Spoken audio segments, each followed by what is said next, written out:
Welcome to this episode of Inside PTI. Hey, today is all about your questions.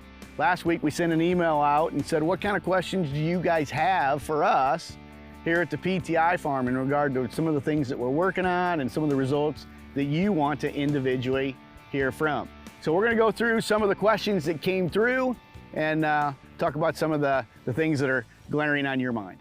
All right, one of the questions that came through was asking about our new grain storage and drying facility that we're going to be constructing this fall.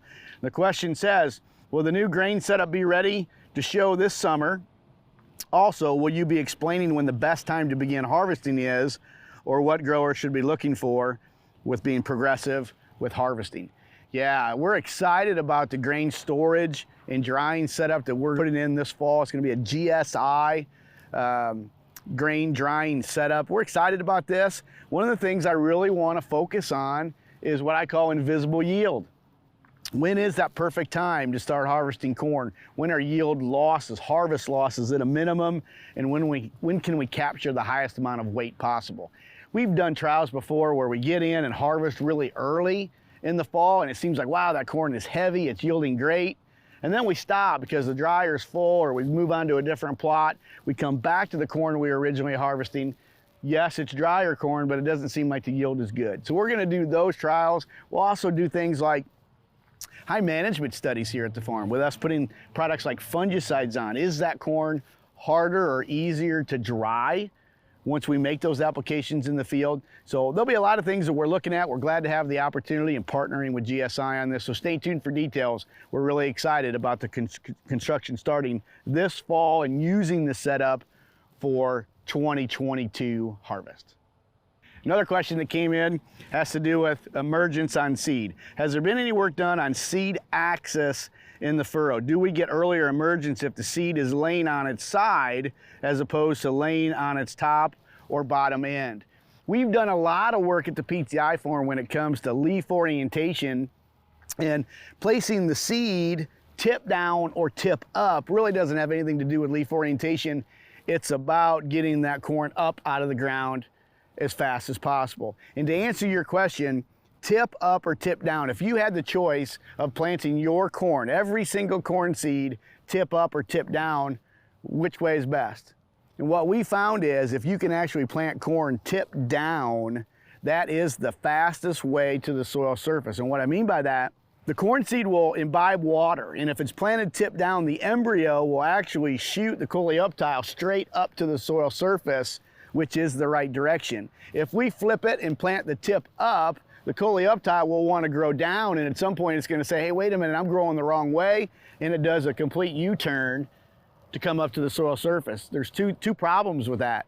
It's time. It takes a lot of time to get it up to the soil surface, and the other thing is energy. It's using too much energy to get up to that soil surface. And so if we could, we'd love to plant tip down with every kernel in the furrow. Leaf orientation, I think it's all embryo placement. How is that embryo placed, and how can we get it so we can get corn leaves to spread out in the row to give us the best canopy and sunlight interception?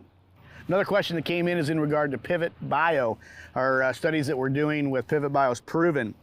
The question is, when was the commercial nitrogen applied, before or after the Pivot Bio Proven was applied in the field? In our Pivot Bio trials, it has a standard nitrogen program just like any other trial that we have on the farm. We're using a weed and feed, so we're coming in, putting our herbicide on, and we put 25% of our nitrogen down with that. Then we come in with the planter. When we're making the Proven application in Furrow Jet Center, we're also putting 25% of our total nitrogen needs on with Conceal, dual band Conceal at that time. And then we come back in with a side dress with 50% of our nitrogen, just like we always do. The timing of that fluctuates a little, but most of that application, that side dress is done at the V8 to V10 grow stage. Another question that came in, it's actually kind of a hot topic right now.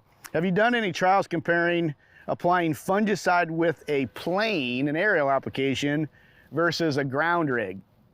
Now, I guess what I'll talk about today is we've been using aerial applications here at the PTI farm, but we're using it with a UAV spray rig. And so I'm going to call that aerial and kind of compare it to a plane because I do think the coverage is very, very similar. I've been very happy with our spray UAV in regard to coverage. We're spraying 3 gallon to the acre. Most airplanes are going to be 2 to 5 gallon, but I'll show you some spray sensitive pads. We were recently out in the field. I've got 2 spray sensitive pads where we're looking at the flag leaf near the tassel, and then also looking at near the ear leaf, right where that ear of corn is. And we're looking at coverage on the leaf. And I'm super thrilled with the coverage from our spray UAV. They're small particles, but there's lots of surface area covered.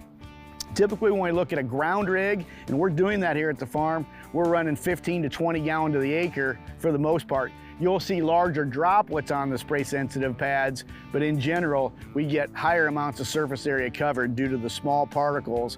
And here's the other benefit. We're using the turbulence from the aerial application to move the crop to get the spray application as far into the canopy as we can, because a lot of fungicides only move one way, and that's upward. So anything we don't get on the bottom of the plant, we won't have any protection. So we've been very happy with aerial applications. Well, that's all the time we have for today's episode of Inside PTI.